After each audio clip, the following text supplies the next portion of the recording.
तो कफ का आज पार्ट 3 स्टार्ट हम लोग करते हैं, ठीक है। और पहली रेमेडी होगी एरेलिया रेसिमोसा। एरेलिया रेसिमोसा में क्या है, पहले तो एक्सट्रीमली चिली रेमेडी है। और इसमें क्या होता है, लूज कफ होता है, एग्रावेशन, लाइंग डाउन होता है। और इसमें इसको कैसे आराम मिलता है कि जब हल्का सा डायगनली लेटेगा, ये मान के चलो पेशेंट अगर फ्लैट ऐसे लेट रहा है तो उसको एग्रावेशन हो रहा है, और हल्का सा उसने क्या किया कि 2-3 तकिया रख ली। उसने कहा कि 2-3 तकिया रख लेते हैं, मेरी जब बैक की पोजीशन या हेड की पोजीशन हल्का सा 30 डिग्री पे आ जाती है तो हमको बहुत ज़्यादा आराम मिलता है। ये एरेलिया रेसिमोसा का बहुत इंपॉर्टेंट पॉइंट है। और ड्राई कफ हो सकता है, ड्राई भी हो सकता है, लूज भी हो सकता है। Breathlessness, very chilly, sensation of foreign body in throat and slightest air cause watery acrid natural discharge. तो अगर मान के चलो कफ के साथ कोई पेशेंट है, उसको कफ है और चिली है और स्लाइट टिल्टेड लेटने पे एम्ब्यूलेशन मिल रहा, और साथ में ये हो रहा है कि वो पेशेंट ये कह रहा है कि जब भी ड्राफ्ट ऑफ एयर होती है, या मान के चलो पंखा चल गया, या मान के चलो कि हम हल्का सा बाहर निकले घर के, तो हवा जैसे ही लगती है मेरे एक्रिड डिस्चार्ज निकलने लगता है, आई से या नोज से।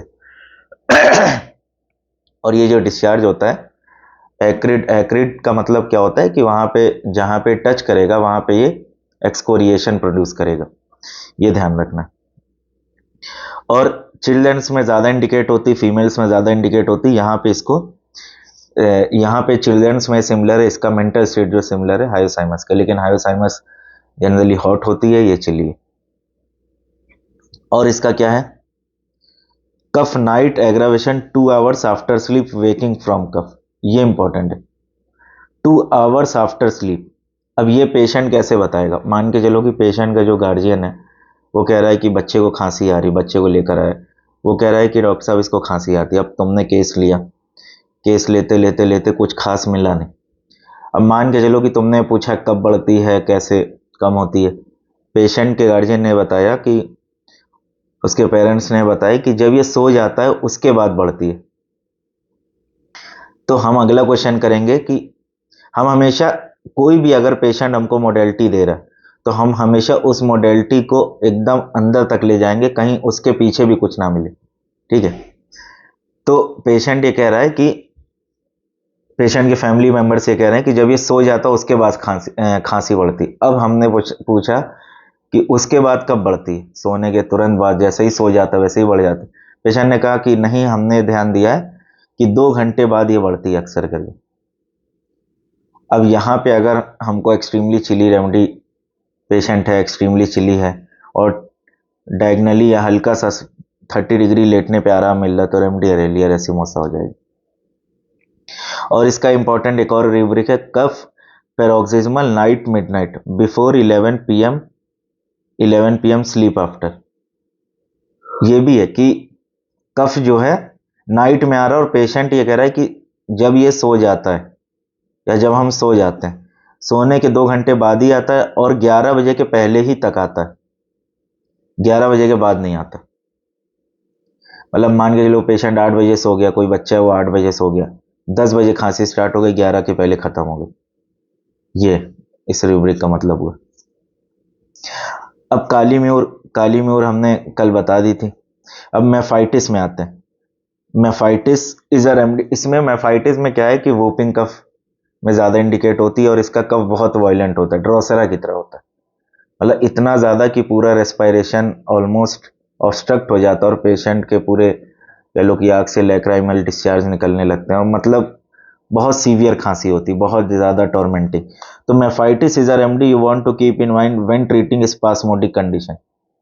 कफ ड्यू टू स्पाज, मतलब स्पाज पेशेंट ये कहेगा कि साफ साफ हमको ये लगता है कि मेरे ब्रोंकाई में या ब्रोंक्यूल्स में साफ साफ ऐसा लगता है कोई खिंचा हो, वहां पे कोई चीज एकदम खिंच गई, उसकी वजह से कफ आ रहा। पेशेंट कहेगा, यहाँ पे एक्सप्रेस करेगा कि लगेगा कि यहाँ पे कोई चीज ऐसे खिंच गई है, सस्टेन कॉन्ट्रैक्शन हो गया। स्पाज्म का मतलब होता है सस्टेन कॉन्ट्रैक्शन।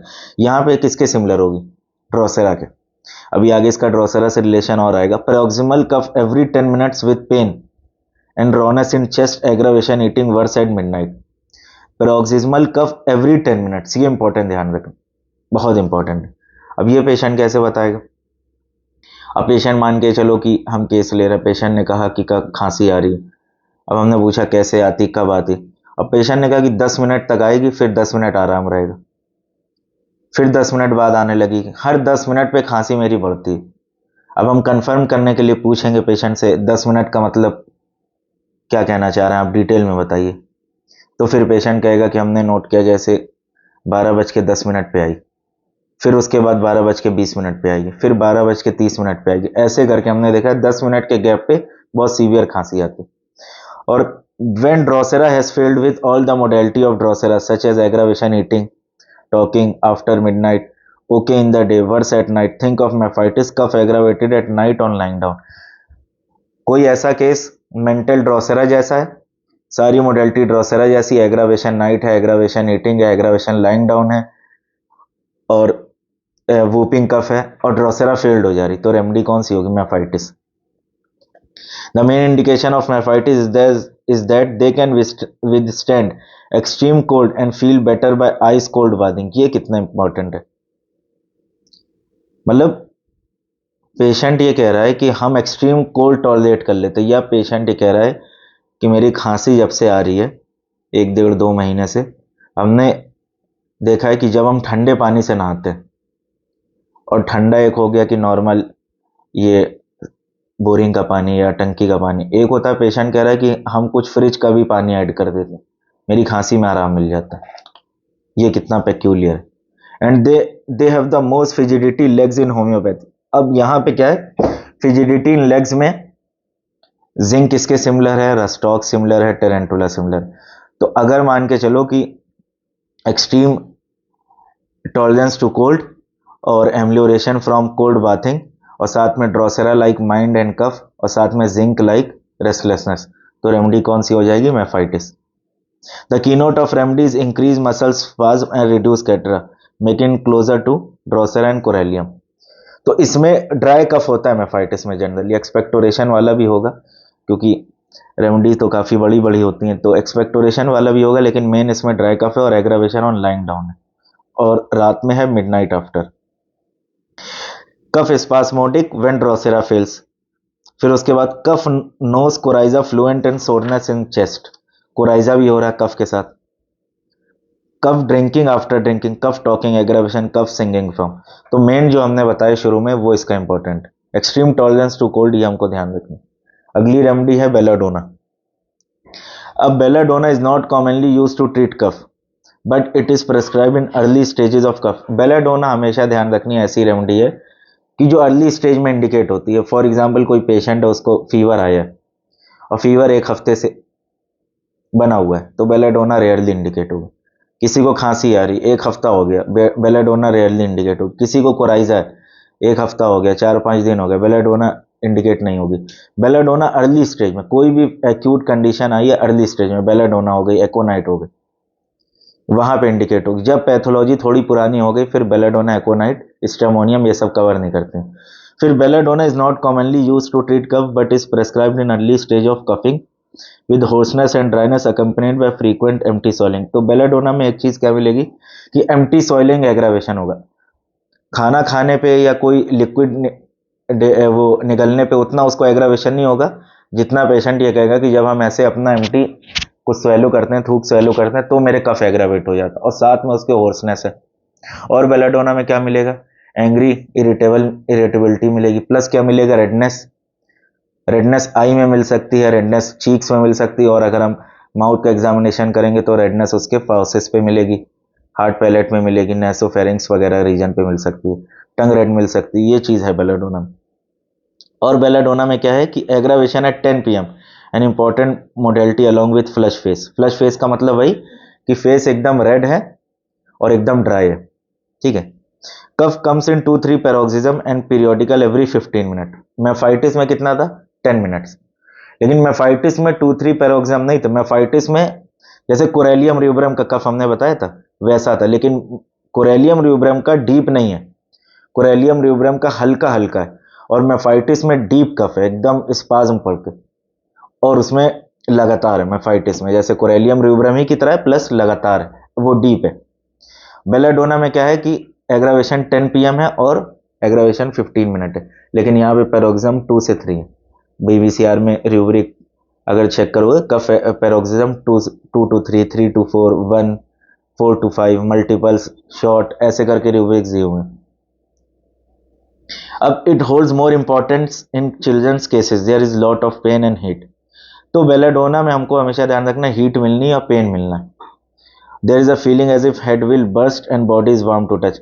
बर्स्टिंग पेन होता है बेलाडोना में, और बॉडी या इफेक्शन जो भी प्रेजेंट में एक्यूट कंडीशन है तो उसका जो पार्ट होगा, हेड हो गया, हैंड्स होंगे, ये सारी चीज़ें हॉट होंगी।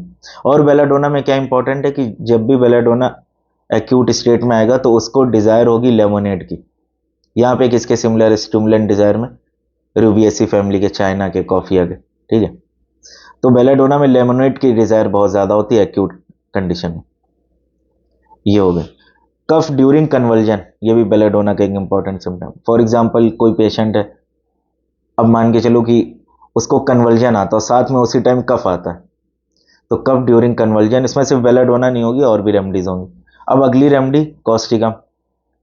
अब कॉस्टिकम में क्या है, कॉस्टिकम में हमने बताया था कि एग्रावेशन कह रहे हैं, amelioration from cold drinking, cold drink से एम्लियोरेशन मिलता है। Causticum is a routine remedy for cough, initially start with the dry cough with hoarseness of was followed by loose cough, patient can't cough deep enough. और causticum में क्या है कि patient कहेगा कि हम डीप अंदर तक नहीं खांस पाते, मतलब हम खांसना चाहने लगता है, खांसी यहीं से, हम चाहते हैं कि यहाँ से है, लंग से है, लेकिन खांसी मेरी यहीं से निकल के आ जाती।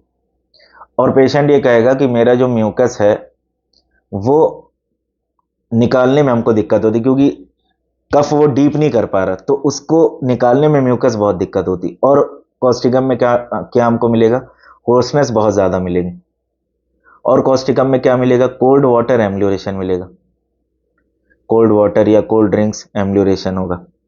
फिर उसके आगे अगर हम देखें, during the cough there is joint pain, यहाँ पे किसके सिमिलर है, कैप्सिकम के, कफ के ड्यूरिंग जॉइंट्स पेन, या पेन डिस्टेंस कफ ड्यूरिंग, डिस्टेंस मतलब दूसरे किसी पार्ट में पेन हो रहा है, तो वहां पे भी कॉस्टिकम इंडिकेटेड है। Patient has rheumatic issue, cold cough ameliorated by cold water, cuprum coccus cacti, cold water से एम्लियोरेशन हो रहा है। कोकस कैक्टाई में एक और चीज है, वो कॉस्टिकम में नहीं है, कोकस कैक्टाई में कोल्ड वाटर से भी एम्लियोरेशन है, प्लस कोकस कैक्टाई में हम ये देखेंगे कि कोल्ड एयर से एम्लियोरेशन है। फॉर एग्जांपल पेशेंट ये कहेगा कि हम जब बाहर से घर में आते हैं एसी वाले रूम में, मेरी खांसी में कमी आ जाती।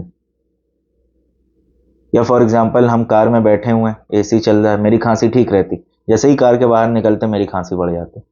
तो कोल्ड एयर एम्लियोरेशन, और कोल्ड एयर कौन सी, डैम्प नहीं, ड्राई हो गया, ठीक है।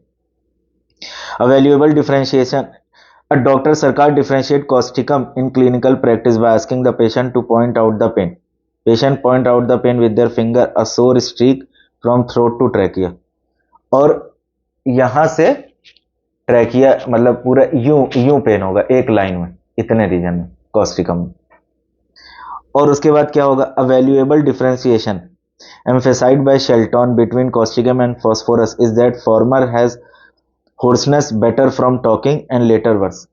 causticum phosphorus इनिमिकल है, और ये बहुत इंपॉर्टेंट पॉइंट हमको मिला है कि causticum में क्या है कि होर्सनेस कोल्ड वाटर से एम्लियोरेट हो रही, और क्या है, होर्सनेस टॉकिंग से एम्लियोरेशन हो रहा। फॉस्फोरस में होर्सनेस टॉकिंग से एग्रावेशन हो रहा, ठीक है। ये कितना पेक्यूलियर, मतलब होर्सनेस टॉकिंग से एम्लियोरेशन हो रहा है कॉस्टिकम में।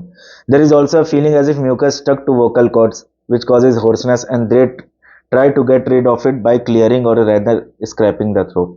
तो बार बार पेशेंट जो है उसको लगेगा यहाँ पे टिकलिंग हो रही है, जैसे रूमेक्स में होती है, ठीक है। लेकिन रूमेक्स में क्या ड्राई कफ है, इसमें शुरू में इनिशियल स्टेज में ड्राई, बाद में ये म्यूकस वाला हो जाएगा। और कॉस्टिकम में क्या है, warm, causticum although chilly remedy है, लेकिन इसमें क्या है कि वार्मथ एग्रावेशन, देखो warmth of bed aggravation better from sips of cold water with several remedies mentioned in materia medica as having cough better from drinking. This is the only one where cold drink is spoken of at all prominently. Cough amelioration by consuming ice, clinically verified। मतलब कितना important है कि patient ये कह रहा है कि मेरी खांसी जो है, अगर हम बर्फ का पानी पी लेते हैं आराम मिल जाता। कितना पेक्यूलियर है। अब कॉस्टिकम का माइंड कैसा होगा? Affectionate, sympathetic, yet irritable. Sympathetic Causticum किसको लेके होता है? जो सराउंडिंग्स में जो लोग हेल्पलेस होंगे, जो लोग परेशान होंगे, उनके लिए ये सिंपैथेटिक होगा। उनके लिए ये कह लो कि मदद करेगा, उनकी कुछ ऑर्गेनाइजेशन से ज्वाइन होगा, रिवोल्यूशनरी टाइप की पर्सनैलिटी होगी। Hoarseness concomitant often looks like phosphorus, और मेंटल स्टेट फॉस्फोरस का इसका सिमिलर है, लेकिन फॉस्फोरस कॉस्टिकम में एक जो मेजर डिफरेंस है मेंटल स्टेट पे, ये दोनों सिंपैथेटिक है, दोनों एंजाइटी फॉर अदर है, दोनों में लव, दोनों बेनिवोलेंस। बेनिवोलेंस का मतलब दूसरों की हेल्प करना विदाउट इस इंटेंशन से कि रिटर्न में हमको कुछ मिलेगा। तो दोनों में सारी चीज है, लेकिन डिफरेंस क्या है? फॉस्फोरस बहुत स्मॉल लेवल पे सिंपैथेटिक है। फॉस्फोरस में क्या है कि एक पर्टिकुलर किसी आदमी की मदद कर दी, एक पर्टिकुलर मतलब एक स्मॉल लेवल पे। कॉस्टिकम रिवॉल्यूशनरी, पूरी एक सोसाइटी को लेके चलेगा, पूरे एक विलेज को लेके चलेगा, इस टाइप की पर्सनैलिटी होगी कॉस्टिकम। फॉस्फोरस के अंदर ये दम नहीं है कि वो पूरे एक विलेज को लेके चल सकता है, कॉस्टिकम ऐसे करेगा। अब रूब्रिक्स, तो कॉस्टिकम अक्सर करके पॉलिटिशियन हो सकता है, और क्या मिल सकता है कॉस्टिकम, थोड़ा सा माइंड भी बताते हैं। पॉलिटिशियन होगा इनका प्रोफेशन, और एडवोकेट हो सकता है, ये दो चीज में अक्सर करके। लॉयर हो सकता है, पुलिस वाला हो सकता है, पुलिसमैन हो सकता है, ये सारी चीज, और उसके साथ पर्सनैलिटी वैसे मिलनी चाहिए जैसे हम बताएं। और हम देखते हैं अगली रेमेडी, सेम्ब्यूकस। सेम्ब्यूकस भी चिल्ड्रन में इंडिकेटेड होती है अडल्ट से ज्यादा, और इसका भी रेस्पिरेशन पे एक्ट ज्यादा है। An important remedy for allergic paroxysmal cough in children with lot of mucus in bronchi which is difficult to expel, child cries at midnight due to cough. यहाँ पे एग्रावेशन कफ है और साथ में चाइल्ड क्राई कर रहा है, और पेशेंट रैटलिंग होगी। यहाँ पे म्यूकस ब्रोंकाई में फंसा हुआ है और डीपर लेवल पे, तो रैटलिंग होगी। और सेम्ब्यूकस में एक चीज बहुत इंपॉर्टेंट है, अभी हमको ध्यान है, सेम्ब्यूकस में, सेम्ब्यूकस ही है शायद, सेम्ब्यूकस में परस्पायरेशन बहुत ज्यादा मिलता है। मतलब अगर कफ है उसके साथ severe perspiration. Very often sambucus there is fear of fright remaining. अब ये देखो, dry heat during sleep mark perspiration during the day और अपॉन वेकनिंग। परस्पायरेशन इसका बहुत इंपॉर्टेंट, जैसे एक रूब्रिक है, इसमें यहां पे सिमिलर है सोल्डियागो के भी। एक रूब्रिक है asthma, respiration difficult, perspiration with, उसमें उसमें अगर हम देखेंगे तो सोल्डियागो भी है और सेम्ब्यूकस नाइग्रा भी। तो इसका हमें परस्पायरेशन ध्यान रखना, परस्पायरेशन में बहुत इंपॉर्टेंट है, concomitant symptom perspiration.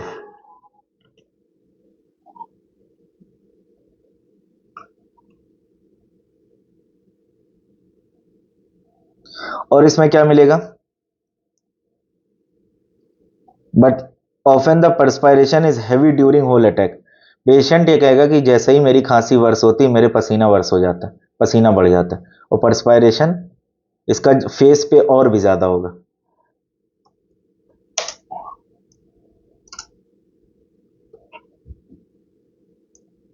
Respiration, perspiration profuse, respiration with difficult, तीन रेमेडी हैं इसमें, इन्होंने यहां पे दिए क्लोरम, मैंगनम, कार्बोवेज। लेकिन अगर हम और आए इसमें जनरलिटीज में, रेस्पिरेशन टोटल में एज अ लिए difficult respiration with perspiration, sambucus, sulphur, kali carb, carbo veg, arsenic, ये रेमेडीज हैं। तो हमको ये ध्यान रखना, इसमें परस्पायरेशन तो हमको क्या मिला कि aggravation at midnight, cough indicated in childrens with difficult expectoration और profuse perspiration, remedy will be sambucus nigra. और cough is hollow deep dry with sighing exaltation, cough is due to spasm of chest, cough dry cough before fever, fever के पहले कफ आ रहा। Patient ये कह रहा है कि जब भी मेरे फीवर चढ़ता है, या पेशेंट ये कह रहा है कि जैसे ही हमको कफ आता है, ड्राई कफ आता है, उसके कुछ घंटे बाद मेरे फीवर पकड़ लेता है। तो बीबीसीआर में कहां मिलेगा? कफ, ड्राई, कॉन्कोमिटेंट फीवर, ये रूब्रिक पूरा बन जाएगा। अब उस फीवर में भी हम जाएंगे, फीवर में पार्शियल कोल्डनेस तो नहीं है, पार्शियल हीट तो नहीं है, पार्शियल स्वेट तो नहीं है, फीवर के साथ तो कॉन्कोमिटेंट नहीं है, वहां से केस निकल जाएगा। तो ये सेम्ब्यूकस नाइग्रा का कफ हो गया। परस्पायरेशन हमको ध्यान रखना है, और मिडनाइट एग्रावेशन। और इसका इंपॉर्टेंट है, ओपियम लाइक जब ये सोएगा पेशेंट, आधी आंख खुली रहेगी। पेरेंट्स बताते हैं, बहुत बार ऐसा हुआ है कि एक आध पेरेंट्स, काफी पेशेंट्स ने बताया है कि बच्चा सोता है तो उसकी आधी आंख खुली रहती।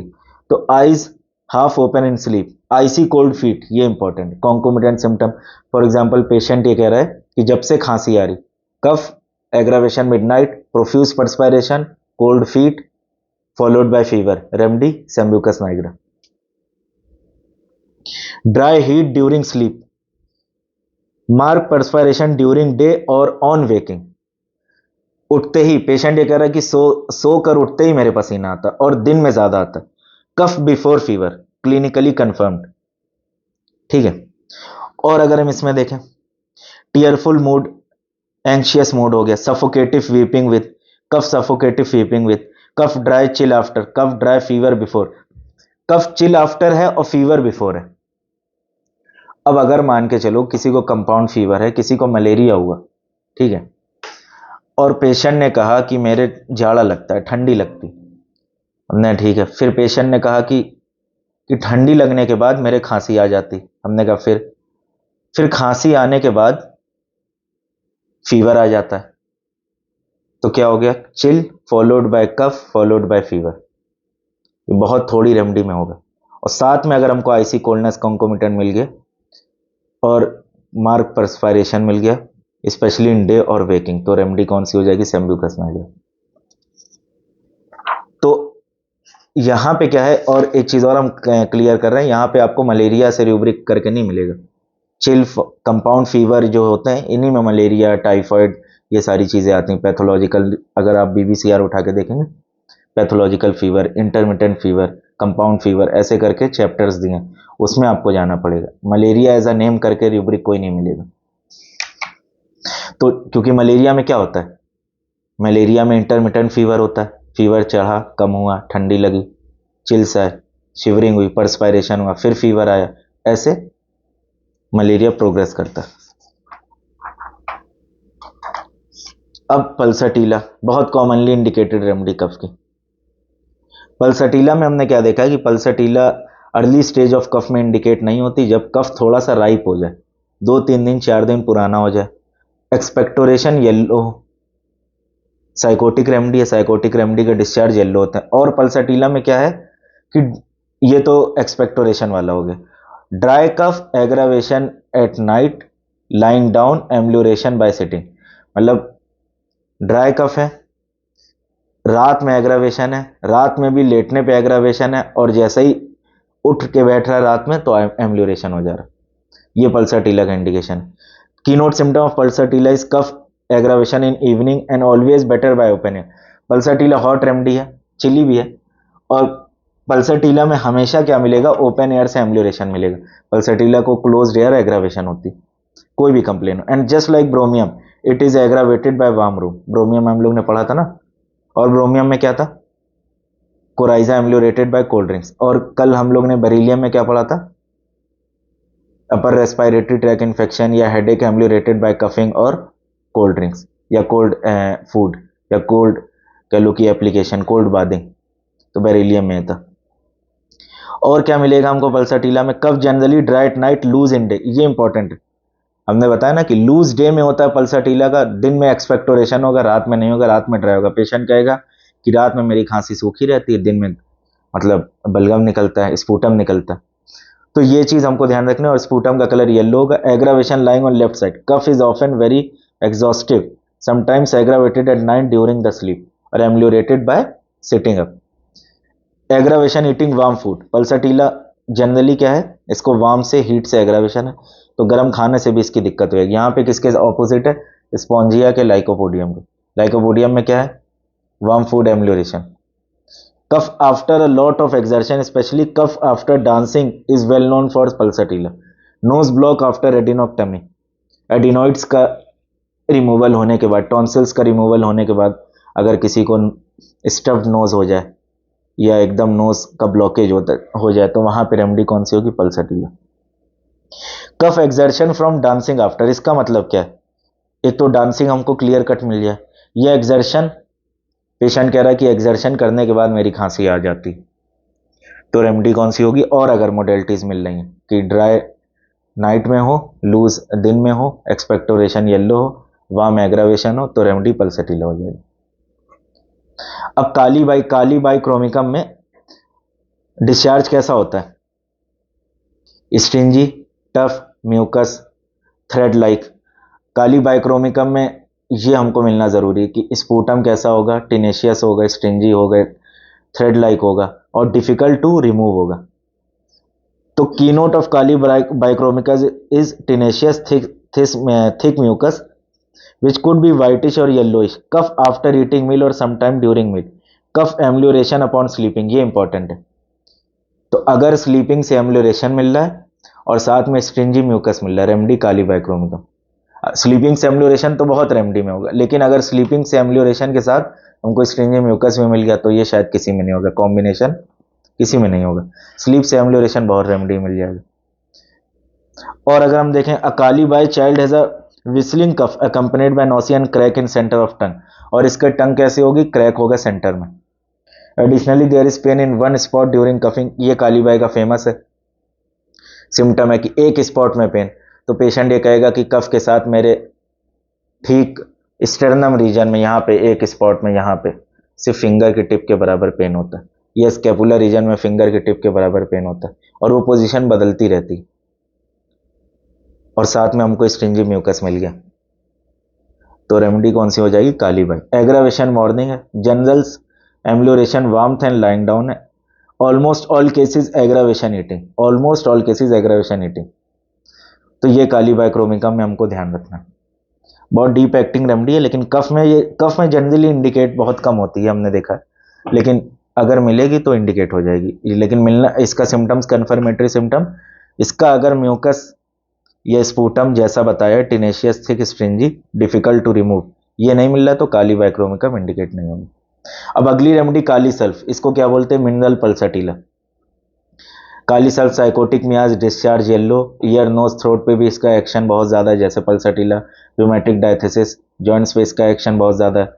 तो kali sulph is a chemical analogue of pulsatilla, also known as irritable pulsatilla. Irritable pulsatilla generally भी इरिटेबल होती, तो इरिटेबल पल्सटीला भी इसको बोला जाता।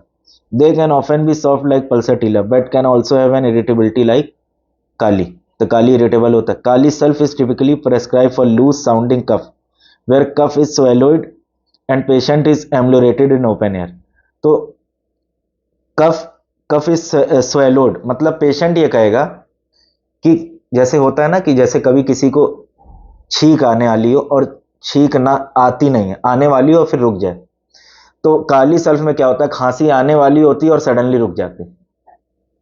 मतलब पेशेंट ये कहेगा कि बहुत तेज लगता है अब खांसी आएगी, और जैसे ही खांसने आते लगता है खांसी रुक गई, लगता है कि हमने घोट ली खांसी, और साथ में इरिटेबिलिटी, और साथ में yellow expectoration pulsatilla like modality, amelioration warm aggravation warm, amelioration open air, तो रेमेडी काली सल्फ।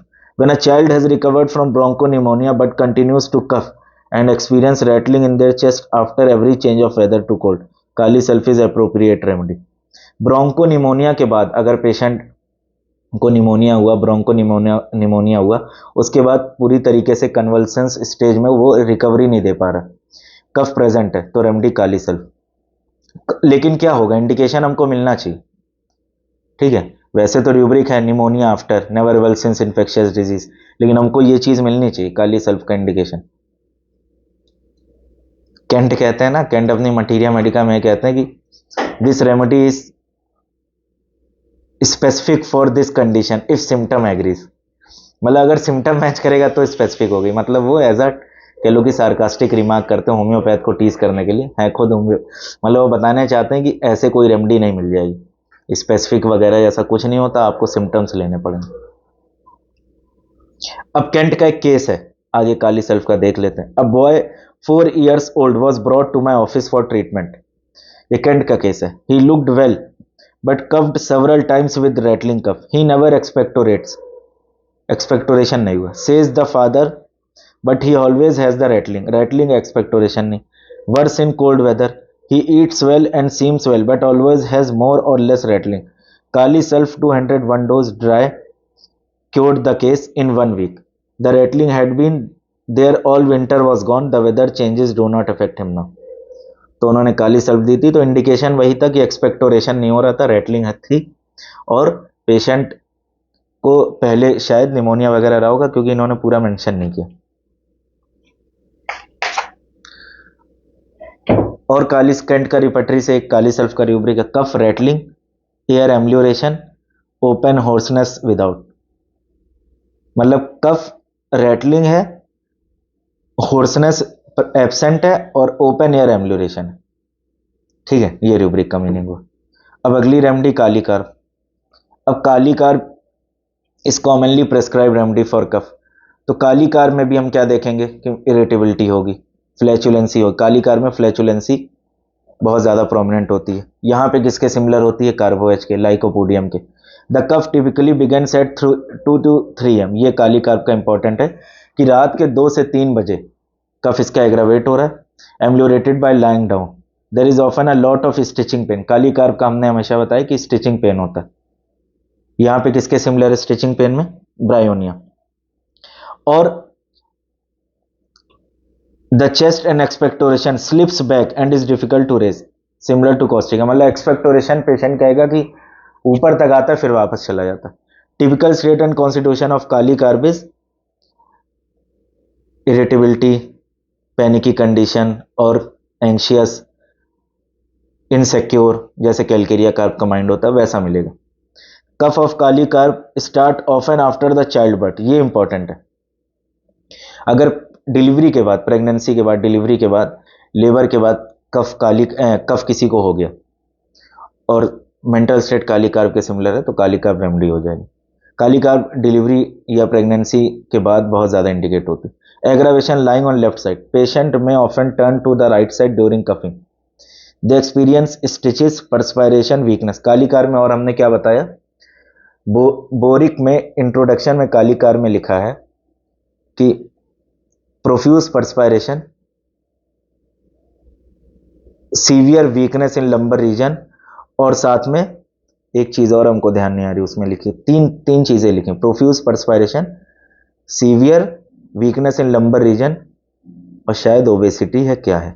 तो ये ट्रायोज है काली कार्ब का. बोरिक में अभी सब लोग चेक कर लेना, इंट्रोडक्शन में दिया हुआ है. फिर in women involuntary urination during coughing is a common symptom, squilla and causticum यहां पे सिमिलर है. और काली कार्ब में हम क्या देखेंगे, Pierce provide a useful differentiation between kali carb and calcarea carb. तो काली कार्ब कैलकेरिया कार्ब में जो डिफरेंस है वो क्या है, काली कार्ब में स्टिचिंग पेन होगा, कैलकेरिया कार्ब में नहीं होगा. काली कार्ब में लेफ्ट साइड एग्रावेशन होगा, कैलकेरिया कार्ब में जनरली राइट साइड होगा. ये इंपॉर्टेंट है. Cough lying side on cough lying side left turning to right side amelioration, left से राइट साइड जाएगा एम्ब्ल्यूरेशन होगा. और कफ लाइंग एग्रावेशन नाइट. ये हो गया काली कार्ब, बस इतना रखना. ठीक.